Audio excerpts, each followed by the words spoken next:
A réussi à s'introduire à la Maison-Blanche pour un dîner officiel. Les deux intrus n'ont jamais été inquiétés. Ils ont passé tous les points de contrôle sans problème. Et ils ont même gardé quelques souvenirs de leur imposture. Jean-Marc Pitt. Yes, we can. Michael et Tarek Salahi, un couple d'Américains ordinaires, ont pris le slogan d'Obama au pied de la lettre. Oui, nous pouvons participer à une réception officielle à la Maison-Blanche sans y être invités. Oui, nous pouvons nous faire photographier avec Joe Biden, le vice-président américain. Oui, nous pouvons poser aux côtés de Rahm Emanuel, le principal conseiller de Barack Obama.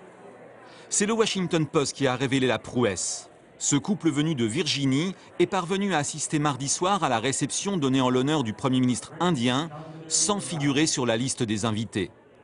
Un porte-parole du service de sécurité explique qu'un des points de contrôle n'a pas suivi la procédure requise.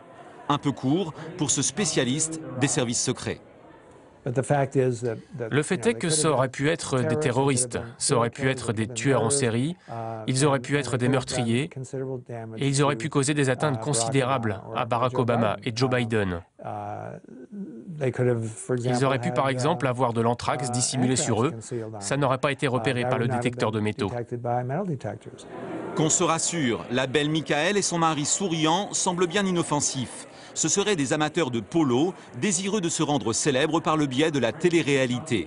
Et grâce à eux, les mesures de sécurité ont été renforcées à la Maison-Blanche. Hier, la dinde de Thanksgiving a dû répondre à une batterie de tests, de quoi vous filer la chair de poule. Mais finalement, elle s'en sort bien. Tu as été gracié. Tu vas vivre à Disneyland.